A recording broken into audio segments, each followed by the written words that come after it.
Hi friends, welcome to மண் வாசம் channel. இன்றைக்கி பார்த்தீங்கன்னா நம்ம வந்து ஸ்வீட் ரெசிபி தாங்க பார்க்க போகிறோம். அதுவும் கேரட் அல்வா தான்.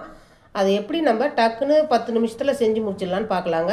அதுக்கு நான் ஒரு 1/2 கிலோ கேரட் எடுத்துக்கிறேன். அதை மேல் தோலை எடுத்துகிட்டு இதை துருவி எடுத்துக்கலாம். காய் சீவரத்தை வச்சு துருவி எடுத்துக்கலாங்க. இப்போ கேரட் பார்த்திங்கன்னா துருவி எடுத்தாச்சுங்க. இது அப்படியே இருக்கட்டும். இப்போ ஒரு குக்கர் எடுத்துக்கோங்க. அதில் வந்து நம்ம துருவின கேரட் எல்லாத்தையும் சேர்த்துக்கலாங்க. இப்போ இது கூடவே ஒரு 300 ml பால் சேர்த்துக்கிறேங்க. நான் நல்லா கலந்து விட்டுடலாம். இப்போ குக்கர் மூடி போட்டு ஒரு 5 விசில் வச்சுக்கலாங்க. அவ்வளோதாங்க. இப்போ நம்ம குக்கரை திறந்து பார்த்துக்கலாம். நல்லா கேரட்டும் அந்த பாலும் ஒன்று சேர நல்லா வெந்துடுதுங்க. இப்போ இந்த வெந்த கேரட்டை இந்த மாதிரி ஒரு அடிகனமான பாத்திரத்தில் நம்ம சேர்த்துக்கலாங்க. அவ்வளோதாங்க. இப்போ சேர்த்தாச்சு. இதை வந்து இப்போ கேஸ் ஆன் பண்ணிவிட்டு இந்த பால் வத்துற அளவுக்கு நம்ம வேக வச்சுக்கலாங்க. நல்லா இந்த அளவுக்கு பால் வற்றணுங்க. இப்போ இனிப்புக்கு தகுந்த மாதிரி சர்க்கரை சேர்த்துக்கலாங்க. நான் ஒரு 50 கிராம் சேர்க்குறேன்.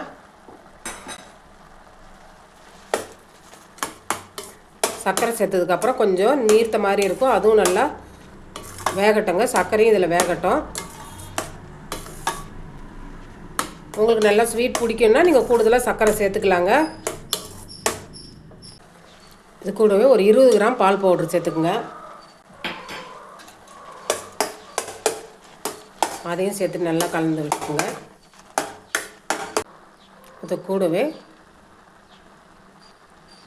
கொஞ்சமாக ஒரு 20 ml வந்து கண்டென்ஸ் மில்க் சேர்த்துக்குங்க. நான் கொஞ்சமாக செய்கிறதுனால சேர்க்குறேங்க.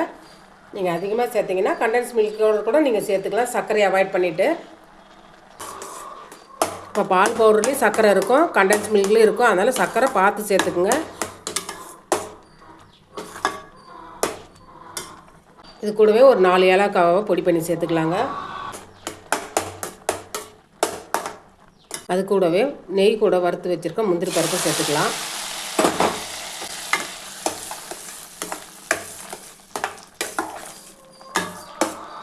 இது கூடவே பார்த்திங்கன்னா ஒரு பிஞ்சு அளவுக்கு குங்குமப்பூ சேர்த்துக்கலாங்க. அது கலர் கோசம் தான், இல்லைன்னா நீங்கள் அவாய்ட் பண்ணிக்கலாம். கலர் பார்த்தோன்னா நல்லா சூப்பராக உங்களுக்கு அந்த கேரட் கலரில் உங்களுக்கு எடுத்து கொடுக்கும். கேரட் அல்வான்னா கொஞ்சம் செய்கிறதுக்கு டைம் எடுக்குந்தாங்க. ஆனால் செஞ்சு முடிச்சதுக்கப்புறம் செமையாக இருக்கும் டேஸ்ட்டு. லாஸ்ட்டாக ஒரு ஸ்பூன் அளவுக்கு நெய் விட்டுக்கலாங்க.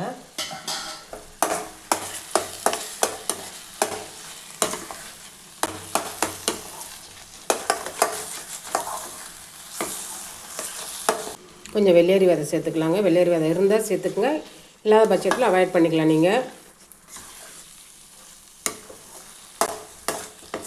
அவ்வளோதாங்க. ஒன்று சேர கிளறும்போது பாருங்கள் வானல்லே ஒட்டாமல் வருது இல்லைங்களா, இதுதான் பதம். இப்போ நிறுத்திடலாங்க. நம்ம கேஸ் ஆஃப் பண்ணிடலாம். மேலே வந்து ஒரு ஸ்பூன் அளவுக்கு மேலே நெய்யை விட்டுட்டு அப்படியே விட்டுருங்க. அவ்வளோதாங்க. அல்வாவை நல்லா ஒரு கிண்ணத்தில் போட்டுட்டு அப்படியே ஒரு ஸ்பூன் போட்டு சாப்பிட்டிங்கன்னா நல்லா சூப்பரான ஒரு அல்வா ரெடி ஆகிடுதுங்க.